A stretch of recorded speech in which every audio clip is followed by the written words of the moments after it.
Hello Shivaji, ఒకసారి ఆఫీస్కి రా. ఇప్పుడు ఒకసారి వచ్చి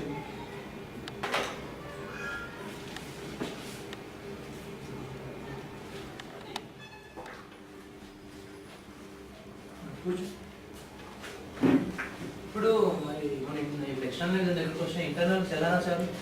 సో ఇంటర్నల్స్ అయితే ఓకే, తక్కువ ఎక్స్టర్నల్ దగ్గర పోస్ట్ పెట్టుకోలేదు సార్. ఎందుకంటే స్టూడెంట్స్ ఆల్రెడీ అటెండెన్స్ కూడా కరెక్ట్ లేదు సార్. ఇప్పుడు అలా అంటే ఎలా అండి? మీరు ముందు నుంచి మరి మీరు క్లాస్ ఇన్ఛార్జ్ అన్నప్పుడు మీరు అది రెస్పాన్సిబిలిటీ మీరు తీసుకోవాలి కదా. ఓకే తీసుకుంటున్నాం sir. Sir hello sir, okay sir, okay sir వస్తున్నా.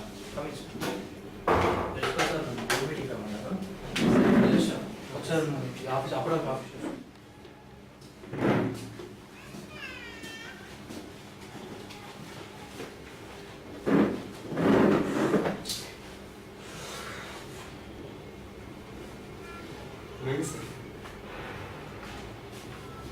ఏమే తల తినేస్తున్నారు. ఎవరో చేస్తారు ఇంజనీరింగ్ చేయడానికి, ఇంటర్ చేయడానికి పుడింగ్ అనుకుంటారు. నోటికి వచ్చినట్టు తిరుగుతున్నాడు ఆ ప్రిన్సిపల్.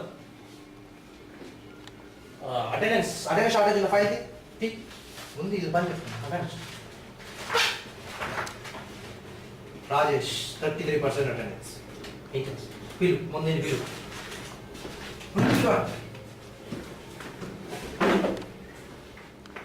Excuse me, sir.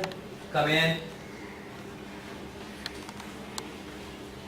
ఏరా రాజేష్ వాడు ఎంత వస్తుంది sir? Excuse me, sir. He's Mr. Perfect. Let's say see వెతుకు దొరకదురా ఏ డిఫెక్ట్. పేరు రాజేష్, చదివింది ఎస్ఎస్సి లింగంపల్లి, ఇంటర్ కుకట్పల్లి. 2 ఏళ్ల బీటెక్లో 15 బ్యాక్లాగ్లు, 20 క్రెడిట్లు, 27% అటెండెన్స్. రికార్డ్ బాగానే, కానీ బీటెక్ అంటే ఇది కాదు. బీటెక్ చదివేవాడి ఒంట్లో భయం, భక్తి ఉండాలి. అవి ఇంకా నీకు అలవాటు పడినట్టు లేదు. రాత్రిపూట నువ్వు సరదాగా ఇంట్లో ఏ ఛాంపియన్స్ లీగో ఛాలెంజ్ చూస్తుంటావు. సడన్గా నీ ఫోన్ వైబ్రేట్ అవుతుంది. అప్పుడు అది నువ్వు మీ ఫ్రెండ్ పంపించిన గుడ్ నైట్ మెసేజ్ అనుకుంటా. కానీ తీరా చూస్తే జేఎన్టీయూ వాళ్ళు బీటెక్ రిజల్ట్స్ రిలీజ్ చేయడం. అప్పుడు నీ గుండె ఆగినంత పని అవుతుంది. అప్పుడు పుట్టే భయం ఎలా ఉంటుందో తెలుసా? తర్వాత ఇంటర్నెట్లో హాల్ టికెట్ నెంబర్ కొట్టి నీ రిజల్ట్స్ చూద్దాం అనుకుంటాం, కానీ సర్వర్ బిజీ అని వచ్చినప్పుడు పుట్టే టెన్షన్ ఎలా ఉంటుందో నీకు తెలుసా? మళ్ళీ హాల్ టికెట్ నెంబర్ కొడతాం, టైం 10 అవుతుంది, 12 అవుతుంది. కానీ 8 గంటలకు రావాల్సిన రిజల్ట్ 12 అయినా నీకు తెలియకపోతే భయం ఎలా ఉంటుందో తెలుసా? రాజేష్, భయం అనేది చాలా విలువైనది. దాన్ని తక్కువగా అంచనా వేయాలి. One should have healthy respect to fear. BTech చదివేవాడికి ఎంజాయ్తో పాటు భయం కూడా అవసరం. భయం లేని వాడు బీటెక్ పాస్ అవడం కష్టం. ముందు భయాన్ని అలవాటు చేసుకో. నాకు భయం లేదు ఎందుకు అనుకుంటున్నాను సార్? ఎగ్జామ్ రాసిన రోజు నుంచి రిజల్ట్ వచ్చేంత వరకు ప్రతిరోజు ప్రతి క్షణం భయపడుతూనే ఉంటాను సార్. 2 ఏళ్ల క్రితం బీటెక్లో చేరే రోజు మా నాన్నగారికి మాట ఇచ్చాను సార్, అన్ని సబ్జెక్టులు పాస్ అవుతానని. ఆ అబద్ధాన్ని నిజం చేయడానికి క్షణం భయపడుతూనే ఉంటాను సార్. మార్క్స్ ఎడిట్ చేసి మా నాన్నగారికి చూపించినప్పుడే ఎడిట్ చేసి వేసిన మా నాన్నగారికి ఎక్కడ తెలిసిపోతుందేమో అనుకుని పేపర్ చూసినంతసేపు క్షణం భయపడుతూనే ఉంటాను సార్. నెక్స్ట్ డే మార్నింగ్ నేను రోజు సైట్ కొట్టే అమ్మాయి నీ పర్సెంటేజ్ ఎంత అని వెటకారంగా అడిగినప్పుడు ఆమెకు అబద్ధం చెప్పడానికి నా మనసు ఎంత భయపడుతుందో నాకు తెలుస్తారు. మీరు చెప్పే జేఎన్టీ అలర్ట్స్ రావచ్చు రాకపోవచ్చు, కానీ ఏదో ఒక రోజు నా రిజల్ట్ తప్పకుండా కాలేజీకి వచ్చి తీరుతుంది సార్. తప్పు చేసిన వాడి భయం ఒంట్లో ప్రతి నరంలో ఉంటుంది సార్, కానీ నా భయం నా రిజల్ట్ పేపర్లో ఉంటుంది సార్. అరే ఇంత చెప్పేవాడు చదివి చదవచ్చు కదరా. మీరు చెప్తే కదా సార్ మాకు వచ్చేది, మీరు చెప్పకుండా తప్పు మీద పెట్టుకొని మమ్మల్ని అంటే ఎందుకు సార్? అంటే మేము చెప్పుకుంటే మేము సబ్జెక్ట్ పాస్ అయిపోయా. ఆ సబ్జెక్ట్ ఇట్లా పాస్ అయినా ఇప్పటికీ అర్థమవుతలే సార్. అంటే తప్పు మేము చేసామంట, మేము చేసాం. ఏం మాట్లాడుతున్నావా? ఇక్కడ ఒకసారి బలంగా సంకల్పిస్తే చేయలేదంటే ఏది లేదు. ఒకసారి బలంగా సంకల్పిస్తే 40% కాదు 80% వస్తుంది. ఇక్కడ బలమైన సంకల్పం ఉంటే నీకు 900 కనిపించావు. ఇక్కడ ఒకసారి బలమైన సంకల్పం ఉంటే బ్యాక్లాగ్ కనిపించావు. ఇక్కడ బలమైన సంకల్పం ఉంటే నీకు పోయే సబ్జెక్ట్ కూడా పాస్ అవుతావు. ఇక్కడ సరైన విధంగా సవ్యంగా ఆలోచిస్తే చేయలేదంటే ఏది లేదు, అసలు కూడా సుసాధ్యం చేస్తావు.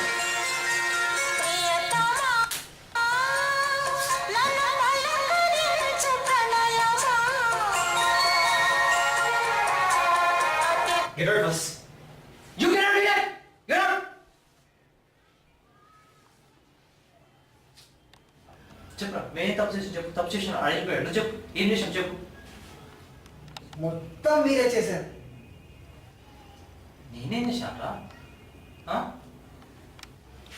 మొత్తం మీరే చేశారు. చాలు సార్, ఇంతవరకు మీరు చేసించారు, మేము కోల్పోయించారు. ఏం కోల్పోయావరా? ఇంకా అర్థం కాలేదా? కాలేజీలో చేరినప్పుడు ఏది ఉందో ఇప్పుడు ఏది లేదో అదే నేను కోల్పోయింది.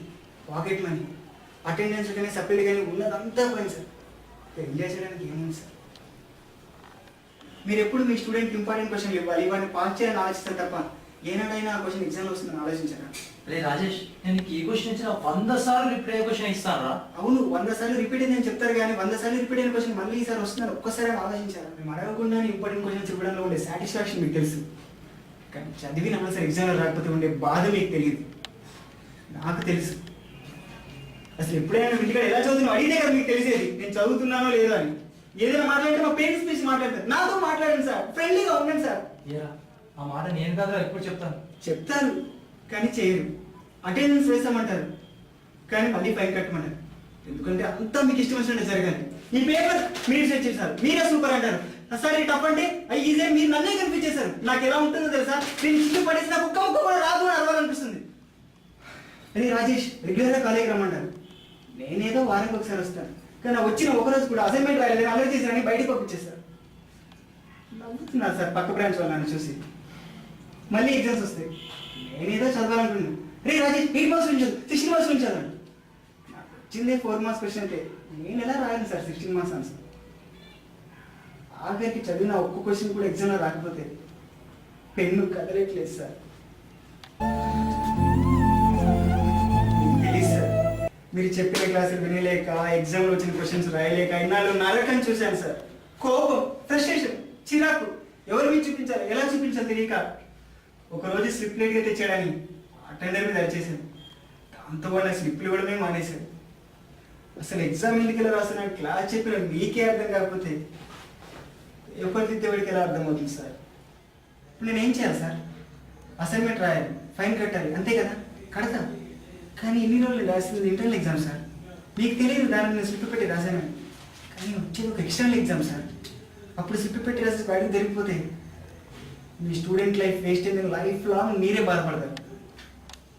ఇన్ని రోజులు ఒకసారి మీ క్లాస్ బాగా చెప్పారనుకుంటున్నారు కదా, కానీ మీ క్లాస్ డిస్టర్బ్ కాకూడదని కదా 2 ఏళ్ళుగా మీ క్లాస్లో పడుకుంటూనే ఉన్నాను సార్.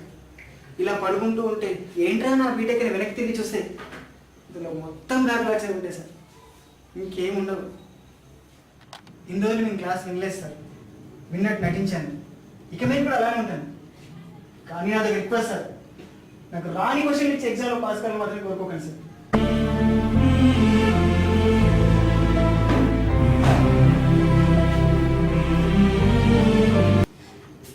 ఏమైంది సార్? నువ్వు 10 రోజులు చదివి పాస్ అవుతున్నావు అనుకున్నా, కానీ స్లిప్ పెట్టి పాస్ అవుతున్నావు విషయం నాకు తెలియదురా. నాకు తెలియదురా, నిజంగా నాకు తెలియదు. నాకు కాలేజీ సార్ 50,000 వస్తే పెద్ద గొప్ప విషయం కాదు, కానీ నా స్టూడెంట్ 40 మార్కులు వస్తే కాలేజ్ అంతా బ్యాగులు కడతాను రా. సారీ రా రాజేష్, ఏరా నాకు చెప్పొచ్చు కదా, 2 సంవత్సరాలుగా ఇంత బాధ మనసులో పెట్టుకొని ఎందుకురా, నాకు చెప్పొచ్చు కదా. ఎందుకని చెప్పలేదు సార్?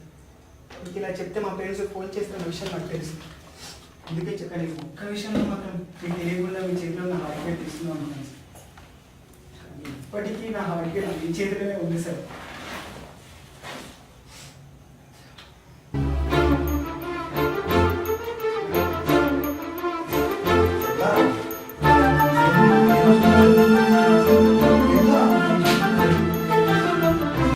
Thank you sir. ఏం సొల్లు కొట్టావరా ఎంతసేపు? వాడు అప్పుడే వచ్చేసాడు కదా. ఈ హాల్ టికెట్ కావాలంటే ఆ మాత్రం సొల్లు కొట్టాలి కదరా.